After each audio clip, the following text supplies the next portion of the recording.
Hello and welcome to Craft with Sarah and day 4 of the Spring Craft Countdown, where I'm sharing a brand new spring themed craft project with you every day for 14 days.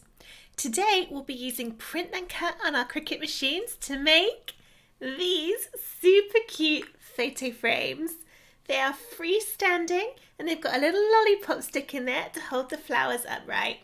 There are 2 different flowers included and you can make whatever pictures you want to go in the middle.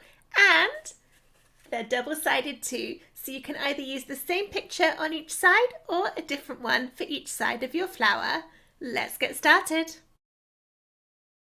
This project is part of the 2026 Spring Craft Countdown.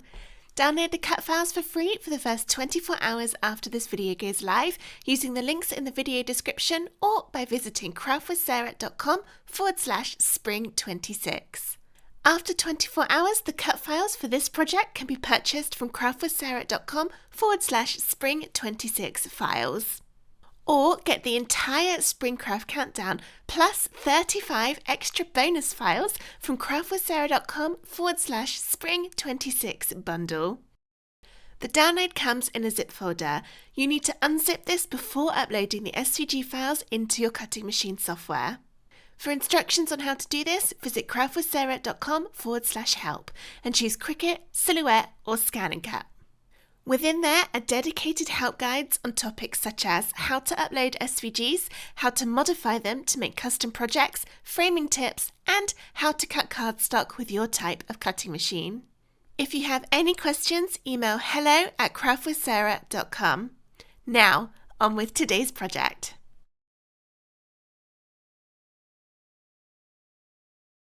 To make this project, you'll need a Cricut machine or similar, a cutting mat. I'm using a light grip one, but a standard grip one would also be okay. You'll need cardstock in your chosen colours to make up the flower pot designs. You'll need a colour printer and some photo paper, glossy or matte is fine.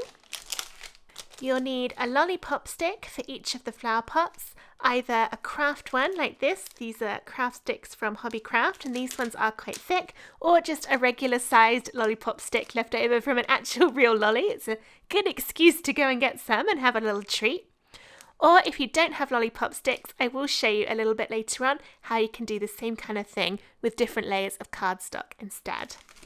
You'll need some glue. I'm using Barely Art glue, but I also like Collal. I like these because they don't bend or wrinkle the card like some glues can do. The Barely Art glue's got a nice thin needle tip on it. The Collal has a thick nozzle, so I put it into these needle tip applicator bottles so it's easier to apply. You can make this project without them, but it works a little bit better if you've got some foam squares. These ones are 5x5mm and 2mm thick, but it doesn't really matter. A brayer tool is always helpful for getting your cardstock really well stuck to your Cricut mat, and a scraper tool is useful for getting all the little leftover bits off of your mat. Although for this project, as it doesn't have any small cutouts, if you don't have one, it's not really going to be a problem at all.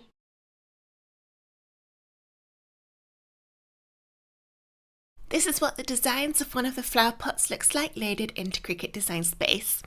There's a few things we need to do before this is ready to cut, including formatting the score lines and adding in our photographs.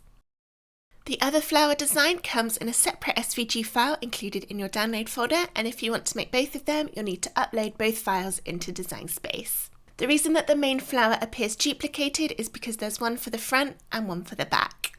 First up, click on the design and ungroup the layers by pressing the Ungroup button at the top of the Layers panel.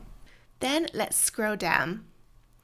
This piece, and these 2 pieces have got lines that need to be changed to score lines. I'll click on one of the shapes and that will highlight it in the Layers panel, and you see here it's within a separate group. Click the arrow to open it up, and within there are 2 layers. There's the yellow at the bottom and then 2 horizontal lines on top. Click to select just the horizontal lines layer, and then in the Operations menu at the top of the screen, change it to Score. Click away and then click back to select the group again. You can see in the Layers panel I've now got the lines and the yellow shape selected. Then, with that selected, press the Attach button at the bottom of the Layers panel. Attach is what tells the Cricut we want it to do the scoring in those exact places. Then I can move on to the next one, click that shape, open it up, click to select the score lines, change it to score, click away and click back to select the group, and then attach. And then the same for these two pieces down here. Change to score, click to select, and attach. Open it up, click the score line, change it to score, and then you can either click the group over here or you can click it over here. It does the same thing, and then press attach. So that's the project of the flower all set up. Now we need to add our photographs. Go into upload and then click upload image. You can either click browse to find a file on your computer or click and drag it in. If you've got a big picture, it might tell you it's a large image in the little warning on the top of the screen, but you can ignore that, just wait for it to load. Uploading photos is a little bit different to uploading SVGs, which is why I'm going through the process in this video. Press continue, and then on this screen you don't need to change anything, just wait for it to load and then press apply and continue. On this screen, choose the third option, which is the flat graphic option, and then press continue. Once again, we don't need to change anything on this screen, simply press upload. Then your photo will appear on your canvas. Now mine, as you can see, has loaded in excessively big at 32 inches wide. Let's change that down to 8 inches so it's a little more manageable.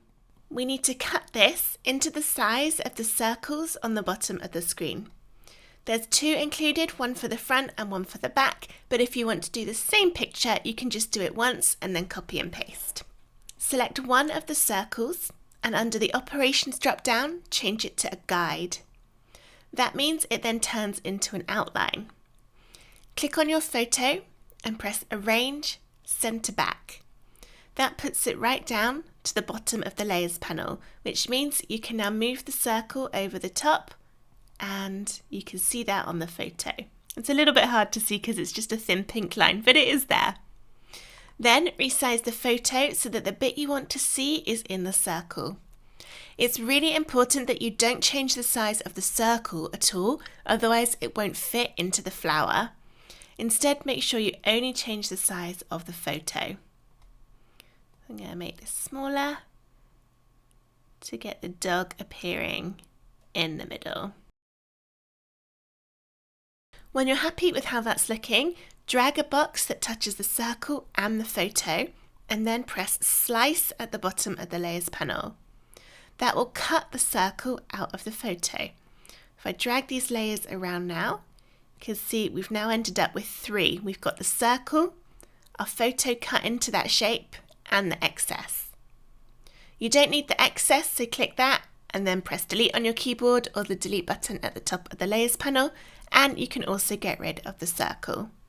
Then you would either load in a different photo if you want a different photo on the back of your flower pot and use it with this one. They are the same size, so it doesn't matter which one you choose, or you can duplicate that one if you want the same on the front and the back. The size of the photos in the middle of the flowers is exactly the same no matter which of the two flower designs you choose. If you're going to be making both of them, then I recommend doing all of the photos on one project, even if you've only loaded in one of the flower pots at this point. That's because then when you do the print and cut process, they'll all print on the same piece of paper, so you'll only need to use up one of your sheets of photo paper. This is nearly ready to cut now, but I just want to show what you can do if you don't have any lollipop sticks. So if you don't have the lollipop stick to go and hold up the flower, you can do the same thing with cardstock, but you will need to make quite a few copies and then glue them all back to make it really thick and strong. If you just tried to use one little strip of cardstock, it would probably be too top heavy with the flower at the top and wouldn't stand up straight. But what you can do is go into shapes and then choose a square and then size it, click the padlock to open it up, and we'll make it 0.5 inches wide and 6 inches tall. And it can be cut from, I guess you could probably do it in green because it's going to be the stem. A lollipop stick is brown, but I'm going to go for green for that. And then duplicate it at least 5 times. Maybe do a couple of extras just in case. So that's 8. I'm going to try doing 8. When you're gluing it back to back, you can then see how thick it gets depending on the type of cardstock you've used. And you can stop when you think it's about the same thickness as what a lollipop stick would be.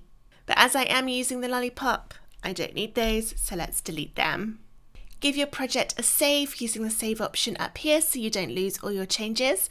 Connect to your Cricut machine and then press make when you're ready to get everything cut out. That will separate out all of the colours for you, including your print and cut sheet. I'll go through the print and cut process shortly, so we'll ignore that one for now and look at the colours. You can change the paper size in the drop down here, and then if you want to, you can click and drag to move things about to take up less space on your cardstock. Just make sure when you're doing that nothing overlaps like that, otherwise it won't cut out properly. You would need to change the paper size for each of the colours in the design. When you're happy with how everything's looking, press continue and follow the on-screen instructions to get everything cut from your Cricut. If you've never tried print and cut with your Cricut machine before, or if you want a little refresher, here's how to do it. I went back and modified my project to add another dog image so that I can make both of the flowers, which is why you can now see 4 on my screen. When you look at the cut screen, you'll see that there's a red outline around the paper. That appears when you click on anything that's on the paper. If you don't have anything selected, you might not see the line. That shows you the edges of the template for the print and cut, and you can't go outside of any of those red lines. After you press continue, if you haven't done print and cut before, or if it's been a long time, you might be prompted to calibrate your machine. Calibration helps to ensure perfect cuts with print and cut. If you haven't done the calibration for a while, or even never, it is a good idea to go through that. However, if you don't want to, you can press not now and have the machine do it. But then if you notice when you've cut it out that it hasn't done it very accurately, then go back and run the calibration. When you're ready to print, you'll see a screen like this. Click the green Send to Printer button. You'll get a little pop-up that tells you some sensor marks have been added to the printout. These are for the Cricut to read so it knows where to cut. Click Next. On this screen, make sure you've got your correct printer selected, and then make sure Add Bleed is turned on, and also Use System Dialog is turned on. Bleed adds a little bit of extra colour around all of the pictures, so that if the Cricut does misalign the cut a little bit, it won't give you white edges around the edge. Use System Dialog means that it will open our printer settings on the next step so that we can make sure it prints at the best quality possible. Here's my printer settings box. This will look a little bit different for you depending on what kind of printer you've got. Click into Preferences or Settings or something along those lines. Again, it does depend on your printer. For me, it's Preferences. From here, you should be able to set the paper type and also the print quality. I'm using glossy photo paper as my paper type. For me, the window says media type, but that's the same thing. And then if you've got an option anywhere on the screen to change your print quality to high or best or top, something along those lines, then make sure you do that. That will give you a much better quality print and it will look much better for your photos. When you've changed those settings, press OK and then send the sheet to the printer. After you've printed, the screen will change to look like this, where you can set your material just like you would with any other material that you're cutting with your Cricut. For photo paper, I tend to use the heavy cardstock setting. After selecting your material, you'll then load your Cricut mat into the machine and get it cut out.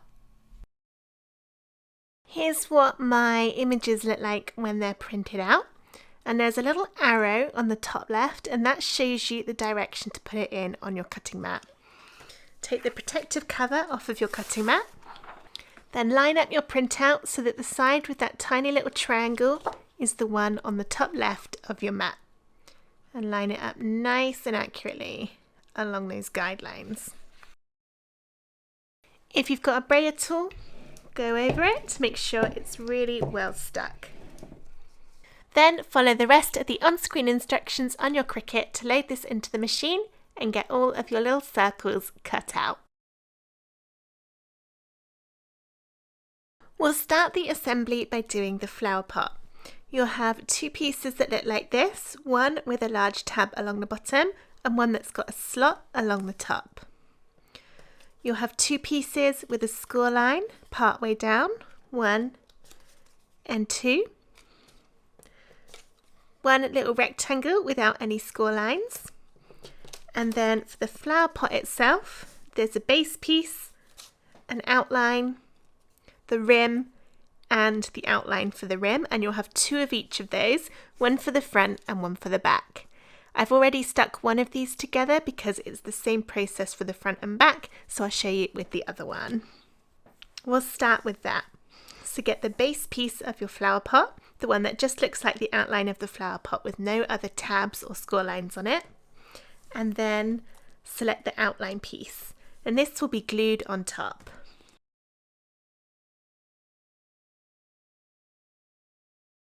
Next up is the solid bit for the rim. If you've got foam squares to add these on, something like this, that will work best because it will add a little bit of dimension to the flower pots, and it means it adds a little bit of weight too, which helps it stand upright a little bit better. If you don't have foam squares though, you can glue it and it will still work just fine. I'll turn that upside down and add my foam squares to the back. Then peel the tops off to release all of the stickiness. Then this goes along the top with the straight edge at the bottom. There. Then glue on the outline for the rim. Repeat those steps for the other side of your flower pot. Next, we'll put the flower together. I've got my pink one here. Again, I've already done one side because it's the same for the front and the back. So here's one of my sides and I'll do the other one now. Start with the white piece at the bottom and then we're going to glue the yellow bit on top. If you've changed the colours and you're not sure which one it is, it's whichever one makes the rim in the middle that goes on first. So for me, that's my yellow. As I'm putting this together, you might notice that not all my petals line up very easily. I noticed whilst doing a little practice run at this that it's not completely symmetrical at the moment for all the petals, so you've got to kind of try and wiggle it about to line it up exactly right. But what I've done on the file that you'll receive is redrawn the flower to make sure all the petals are exactly the same, so it won't matter what direction you put it when you glue it together. So some of these are not quite lining up because I didn't quite have it the right way around, but you will not have that problem. Yours, you can put it on any way around you want. Okay, next up we'll glue our photo in the middle.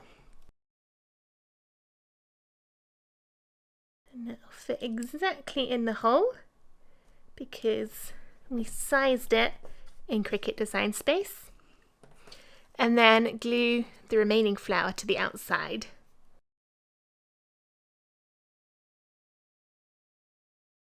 There. So that's both of those now done. Next we'll move on to the base of the flower pot that stands up. And as a reminder, this is what we're going to end up with.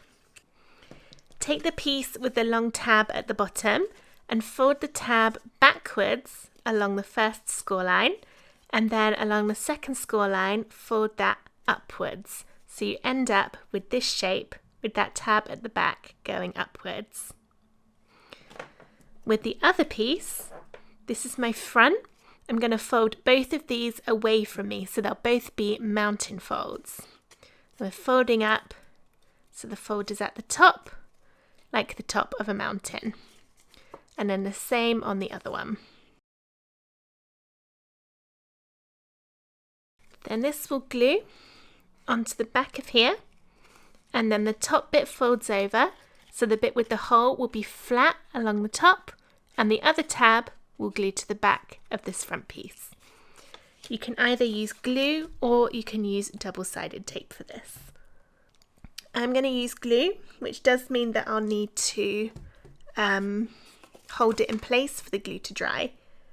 Tape has the advantage that it sticks straight away. but it's not always as strong as glue, so it's up to you which one you use. Okay, so I've got my glue there. That'll line up. Try and get it in the middle. And then don't put your flower pot further down than that score. So not something like that, where there's a gap. It needs to line up exactly along the bottom, otherwise it won't stand up straight. So I've lined that up exactly against the crease. And then add glue to the front tab along the top. And that folds over and folds over again. Pull it round. And again, line this one up. Get it in the middle. And you want it so that the top bit with the slit in it is nice and flat. You see my glue's trying to come undone there at the base. Let's push that in again. Don't worry if you're a little messy with the glue, because your sides are going to get covered up with the flower pot bits we've already stuck. Check it stands up. If it doesn't, wiggle it about a bit until it stands nicely. Next, get the rectangle that doesn't have any score lines on. This goes along the bottom just to add a little bit of weight to that base. Just like that. And it will help it stand up a little more securely. Then we've got the two bits with the score lines. Fold upwards along the scores. There's one. And two. I didn't fold that very well. I've done that at an angle. Never mind. How these work is the thinner part of the rectangle will be glued along the base inside your flower pot, and then the taller bits will be sandwiched together like this. So it will end up looking like this, where these are glued to the bottom of the flower pot, and then your lollipop stick will slide in between these two pieces. So we need to make sure that we don't completely glue the middle, otherwise the lollipop won't be able to go in. So instead, it's just a little bit of glue around like that, and then put the two larger rectangles before those score lines back to back. And don't push too hard because you don't want the glue to smush out. And then glue along those bottom tabs. Then, ooh, don't drop it like I just did. And slide it in, and it will fit right along the base like this. And then pull it so that it sticks to the bottom. There'll be a little gap in the middle. You see there's a little triangle of space, so don't worry that the whole thing doesn't stick flat. That's fine. I've done a very bad job of lining that up neatly.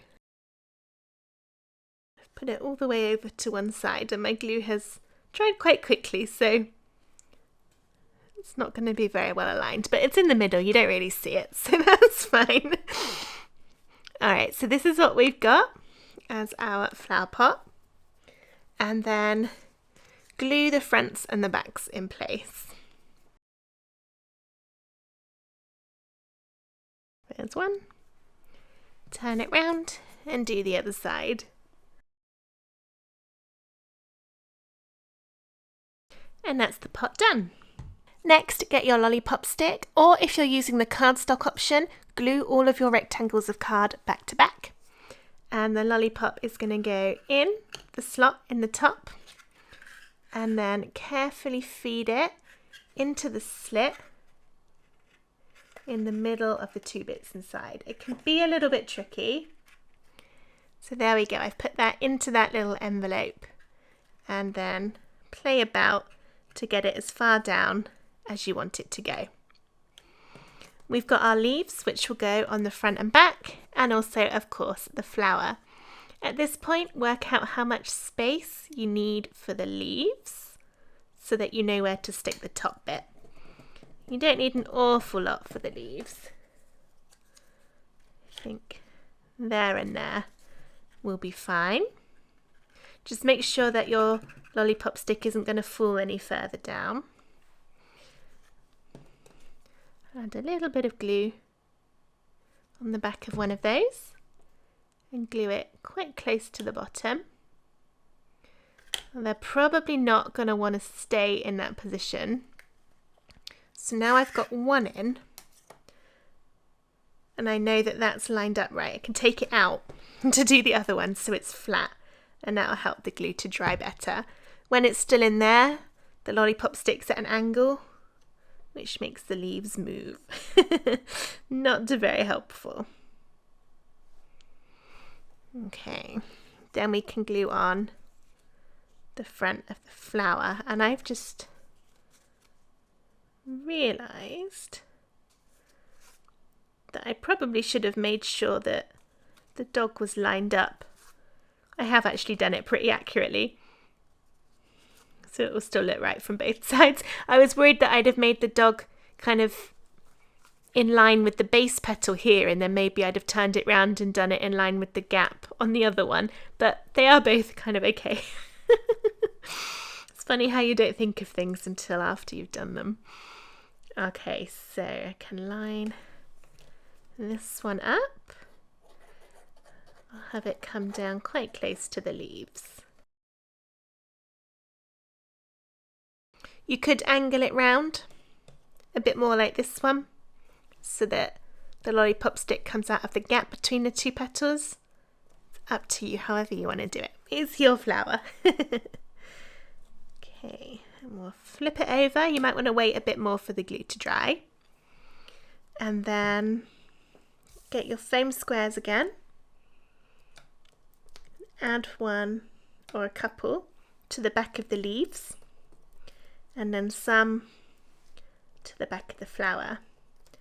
If you don't have foam squares, you can just skip the step, but what it will do is it will help sandwich everything together and make it more secure. So if you do have the foam, then I do recommend doing it. Don't put any over the lollipop stick. That's already got the thickness in it. So just there around it, and then peel the tops off. Now we can add some glue down the bit of the lollipop stick where the flower's going to go. Put the other flower on, and that will stick to the lollipop stick and to all of those foam squares. Line it up carefully, push down when you're happy. And then the same with the leaves. We'll add glue again to the backs of the circle part. That will go onto the lollipop stick, and then the rest of the leaf will stick to that other foam square. And the last leaf. I'm going to leave my glue to dry for a couple of minutes and then put it into the flower pot. My glue is now dry, so I can put this together. Just slide it in and then get it in that middle bit again. And it will sit perfectly in there, hold itself upright, and there's our flower. That's one flower pot. And also, if you're making both, there's the other designs. They work really, really nicely together, and it's a great way to add some springtime cheer to your desk or your home. I hope that you enjoyed this video on how to make these flower pot photo frames with your Cricut machine. If you did, please give the video a thumbs up and subscribe to my YouTube channel for loads more Cricut crafts, free SVGs and crafting fun. I hope to see you again tomorrow for day 5 of the Spring Craft Countdown, but for now, thank you so much for watching. Bye!